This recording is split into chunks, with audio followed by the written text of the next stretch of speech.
Hello ನಮಸ್ಕಾರ. ವಿಎನ್ಎಸ್ studio Kannada ಚಾನೆಲ್ಗೆ ಸ್ವಾಗತ.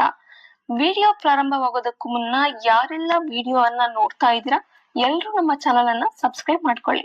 ಇವತ್ತು ನಿಮ್ಮೆಲ್ರಿಗೂ ಇಷ್ಟವಾಗುವಂತಹ ರೆಸಿಪಿಯನ್ನ ನಾನು ತಗೊಂಡ್ ಬಂದಿದ್ದೀನಿ. ಬನ್ನಿ ಇವತ್ತು ಹೋಟೆಲ್ ಸ್ಟೈಲ್ ನಲ್ಲಿ ಚಿಕನ್ ಚಾಪ್ಸ್ ಮಾಡೋದು ಹೇಗೆ ಅನ್ನೋದನ್ನ ತಿಳಿಸ್ಕೊಡ್ತೀನಿ. ನಾನಿವತ್ತು ಮಾಡ್ತಿರೋ ಚಿಕನ್ ಚಾಪ್ಸ್ ದೋಸೆ, ಇಡ್ಲಿ, ಚಪಾತಿ, ಮುದ್ದೆ ಎಲ್ಲದಕ್ಕೂ ತುಂಬಾನೇ ರುಚಿ ಕೊಡುತ್ತೆ. ಹೇಗೆ ಅನ್ನೋದನ್ನ ತಿಳಿಸ್ಕೊಡ್ತೀನಿ. ಈ ವಿಡಿಯೋನ ಸ್ಕಿಪ್ ಮಾಡದೆ ಕೊನೆವರೆಗೂ ನೋಡಿ. ವಿಡಿಯೋ ಇಷ್ಟ ಆದ್ರೆ ಲೈಕ್ ಮಾಡಿ, ಕಮೆಂಟ್ ಮಾಡಿ, ಸಬ್ಸ್ಕ್ರೈಬ್ ಮಾಡ್ಕೊಳ್ಳಿ ಅಂತ ಹೇಳ್ತಾ ವಿಡಿಯೋನ ಶುರು ಮಾಡೋಣ.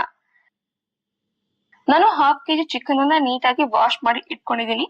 ಈಗ ಚಿಕನ್ ಚಾಪ್ಸ್ಗೆ ಏನೆಲ್ಲ ಇಂಗ್ರೀಡಿಯೆಂಟ್ಸ್ ಬೇಕು ಅನ್ನೋದನ್ನ ನೋಡ್ತಾ ಹೋಗೋಣ. ನಾನು ಒಂದು ಪ್ಲೇಟ್ ನಲ್ಲಿ ಶುಂಠಿ, ಏಲಕ್ಕಿ, ಸೋಂಪು ಕಾಳು, ಅನಾನಸ್ ಹೂವ, ಕಲ್ ಹೂವ, ಜೀರಿಗೆ, ಚಕ್ಕೆ, ಲವಂಗ, ಕಾಳುಮೆಣಸು, ಬೆಳ್ಳುಳ್ಳಿಯನ್ನ ಇಟ್ಕೊಂಡಿದ್ದೀನಿ. ಇನ್ನೊಂದು ಪ್ಲೇಟ್ ನಲ್ಲಿ ಸಣ್ಣದಾಗಿ ಹೆಚ್ಚಿರುವಂತ ಆನಿಯನ್, ಟೊಮೆಟೊ ಹಾಗೆ ದಪ್ಪದಾಗಿ ಹೆಚ್ಚಿರುವಂತ ಆನಿಯನ್ ಅನ್ನ ಇಟ್ಕೊಂಡಿದ್ದೀನಿ. ಮತ್ತೊಂದು ಪ್ಲೇಟ್ ಅಲ್ಲಿ ತೆಂಗಿನಕಾಯಿ, ಪುದೀನ ಹಾಗೆ ಕೊತ್ತಂಬರಿ ಸೊಪ್ಪನ್ನ ಇಟ್ಕೊಂಡಿದ್ದೀನಿ. ಇದಿಷ್ಟು ಪದಾರ್ಥಗಳು ಕೂಡ ತುಂಬಾನೇ ಇಂಪಾರ್ಟೆಂಟ್. ಈಗ ಒಂದು ಪಾತ್ರೆಗೆ ಸ್ವಲ್ಪ ಎಣ್ಣೆಯನ್ನ ಹಾಕೊಳ್ಳಿ. ಕಲ್ ಹೂವ, ಅನಾನಸ್ ಹೂವ, ಸೋಂಪು ಕಾಳು, ಕಾಳು ಮೆಣಸು, ಲವಂಗ, ಏಲಕ್ಕಿ ಹಾಕಿ ಸ್ವಲ್ಪ ಫ್ರೈ ಮಾಡ್ಕೊಳ್ತಾ ಇದ್ದೀನಿ.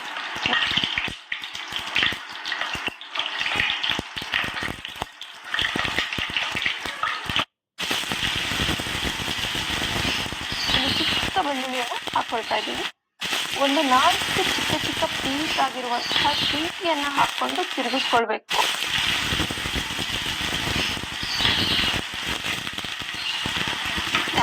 ಚಿಕ್ಕದಾಗಿ ಹೆಚ್ಚಿದಂತಹ ಈರುಳ್ಳಿಯನ್ನ ಆಡ್ ಮಾಡ್ಕೊಳ್ತಾ ಇದ್ದೀನಿ.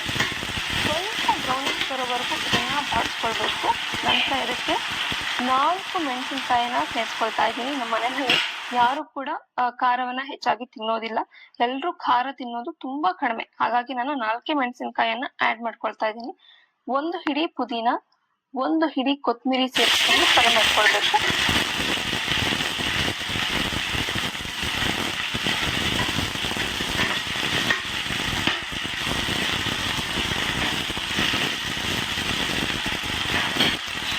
ಸ್ವಲ್ಪ ಫ್ರೈ ಮಾಡ್ಕೊಂಡ್ಮೇಲೆ ಟೊಮೊಟೊವನ್ನ ಸೇರಿಸ್ಕೋಬೇಕು.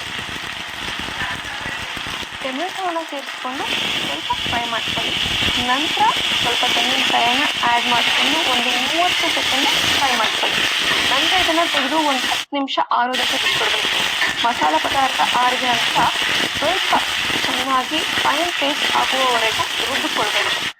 ಈಗ ನಾನು ಒಂದು ಬಾಣಲಿಗೆ ಸ್ವಲ್ಪ ಎಣ್ಣೆಯನ್ನ ಹಾಕಿ ಸಣ್ಣದಾಗಿ ಹೆಚ್ಚಿರುವಂತ ಆನಿಯನ್ ಅನ್ನ ಹಾಕಿ ಪಿಂಕಿಶ್ ಆಗುವವರೆಗೆ ರೋಸ್ಟ್ ಮಾಡ್ತಾ ಇದ್ದೀನಿ.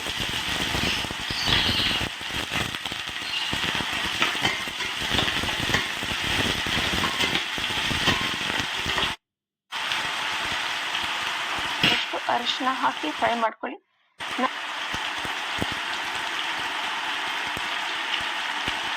ನಂತರ 1/2 kg ಚಿಕನ್ ಅನ್ನ ಇದಕ್ಕೆ ಸೇರಿಸ್ತೀನಿ.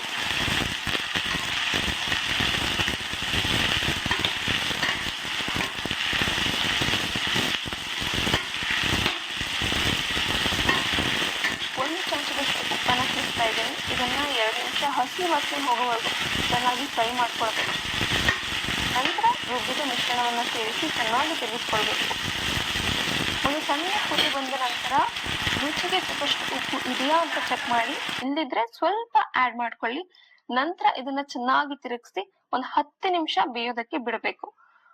ಈಗ ನಾನು ಮುಚ್ಚಳವನ್ನ ಮುಚ್ಚಿ ಒಂದು 10 ನಿಮಿಷ ಬೇಯೋದಕ್ಕೆ ಬಿಡ್ತಾ ಇದ್ದೀನಿ. ಸೊ ಈಗ ನಾನು ಮುಚ್ಚಳವನ್ನ ಬಿಡ್ತಾ ಇದ್ದೀನಿ. ನಾನು ಇದನ್ನ ಒಂದು 10 ರಿಂದ 15 ನಿಮಿಷದವರೆಗೂ ಬೇಯಿಸ್ಕೊಂಡಿದ್ದೀನಿ. ತುಂಬಾ ಚೆನ್ನಾಗಾಗಿದೆ. ಒಳ್ಳೆ ಪರಿಮಳ ಬರ್ತಾ ಇದೆ. ಇದನ್ನೇ ಈಗ ಒಂದು ಪ್ಲೇಟ್ಗೆ ಹಾಕೋಣ. ಕನ್ಸಿಸ್ಟೆನ್ಸಿ ತುಂಬಾನೇ ಚೆನ್ನಾಗಿ ಬಂದಿದೆ. ತುಂಬಾ ಗಟ್ಟಿನೂ ಆಗಿಲ್ಲ, ತುಂಬಾ ತೆಳ್ಳಗೂ ಆಗಿಲ್ಲ. ಒಳ್ಳೆ ಕನ್ಸಿಸ್ಟೆನ್ಸಿ ಬಂದಿದೆ. ಚಪಾತಿ, ದೋಸೆ, ಪೂರಿ ಇದೆಲ್ಲದಕ್ಕೂ ತುಂಬಾ ಚೆನ್ನಾಗಾಗುತ್ತೆ. ನೀವು ಕೂಡ ಈ ರೆಸಿಪಿನ ಮನೇಲಿ ಟ್ರೈ ಮಾಡಿ ಹೇಗ್ ಬಂದಿದೆ ಅಂತ ಕಮೆಂಟ್ ಮೂಲಕ ತಿಳಿಸಿ. ಸೊ ನಾನು ಇವಾಗ ಇದನ್ನ ಪ್ಲೇಟ್ಗೆ ಹಾಕಿದ್ದೀನಿ. ನೀವೇ ನೋಡ್ತಾ ಇರ್ಬೋದು ಎಷ್ಟು ಚೆನ್ನಾಗಿ ಚಿಕನ್ ಚಾಪ್ಸ್ ರೆಡಿ ಆಗಿದೆ ಅಂತ. ಸೊ ವೀಕ್ಷಕರೇ, ಈ ವಿಡಿಯೋ ನಿಮ್ಗೆ ಇಷ್ಟ ಆಯ್ತು ಅಂತಂದ್ರೆ ಲೈಕ್ ಮಾಡಿ, ಶೇರ್ ಮಾಡಿ, ಸಬ್ಸ್ಕ್ರೈಬ್ ಮಾಡಿ.